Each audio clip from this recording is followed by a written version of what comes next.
ఎట్లా ఇస్తారండి? ఇది ప్రైవేట్ ల్యాండ్, ఇది గవర్నమెంట్ ల్యాండ్ కాదు, ఇది సొంతం ప్రైవేట్ ల్యాండ్. ఇది ప్రైవేట్ ల్యాండ్ లో మేము ఉంటున్నాం. ఆయన డెవలప్మెంట్ కోసం మమ్మల్ని అడుగుతున్నాడు ఎక్వైర్ చేసుకోవడానికి. ఎలా ఇస్తారు ప్రైవేట్? ఇప్పుడు మా ఇల్లు సొంత ఇల్లు వదిలేసుకొని ఒక ఇల్లు వదులుకొని మేము వేరే ఎక్కడో ఉంటామంటే ఎలా ఒప్పుకుంటామండి? అండ్ ఇక్కడ పిల్లలకి కన్వీనియంట్, మొత్తం స్కూల్స్ కి కానీ మెడికల్ పరంగా కానీ అన్ని విధాలుగా కానీ కన్వీనియంట్ ఉంటుంది. ఇక్కడ వదిలేసి ఎక్కడో ఇస్తారు, మేము ఎక్కడో వెళ్తామంటే అసలు ఎందుకు ఇస్తారు? అసలు మేము ఎగ్నెస్ట్ ఉన్నాం, ఇయ్యము. అది ఏంటండి, రోజు రాత్రి దగ్గర వారం 15 రోజుల నుంచి పిల్లలకి నిద్ర లేదు, ఇంట్లో మాకు నిద్ర లేదు, ప్రశాంతత లేదు. ఇప్పుడు ఇల్లు ఉన్న సొంతంగా ఇల్లు కట్టుకున్నాం, డబ్బు కూడబెట్టుకొని సగం డబ్బులు డౌన్ పేమెంట్ కట్టి మిగతా ఈఎంఐ తీసుకొని కట్టుకున్నాం. ఆ ఇల్లు పోతే ఈఎంఐ ఎవడు వదులుతాడా? ఈఎంఐ కట్టాల్సిందే కదా. అట్లాంటిది వదులుకుంటే ఎట్లా ప్రశాంతత ఉంటుందా మాకు? చెప్పండి. మేము కూడా చెప్పాలంటే ఆ టైంలో కాంగ్రెస్కి కూడా సపోర్ట్ చేసినాం మేము దగ్గరుండి. ఇప్పుడు మేము ఇట్లా అవుతుందని తెలిస్తే మేము సపోర్ట్ చేస్తారా?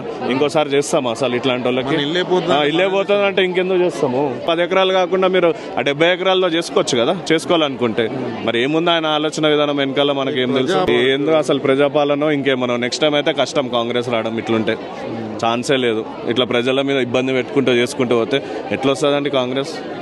ఏం లక్షల కోట్లు అంతా లోన్లలో. ఇప్పుడు 5,000 కోట్లు కూడా లోన్ తెచ్చే కదా కడుతుంది. అదే మన ఇదేస్తున్నాం. ఆ 1,00,000 కోట్లు అంగన్వాడీ ఉన్నాయి, గురుకుళ్ళు ఉన్నాయి, స్కూళ్ళు ఉన్నారు, ఎడ్యుకేషన్ పరంగా జాబులు లేవు. ఇప్పుడు ప్రజెంట్ జాబులు ఇప్పియండి, జాబులు లేవు, జాబులు ఇప్పియండి. మళ్ళీ రైతు బంధు వస్తలేదు.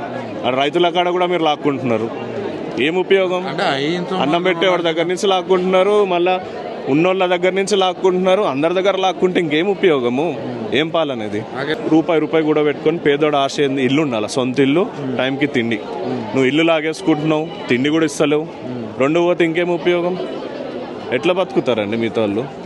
అహింసా మార్గం ఏం అహింసా మార్గం? ఇప్పుడు ఇది చేస్తుందంతా హింసే కదా. ఇంతమంది శాపాలు, ఇంతమంది కడుపు బాధ, ఇంతమంది ఏడుపులు తగిలితే ఆయన ఎట్లా బాగుపడతాడు? దేవుడిగా తెలియాలి.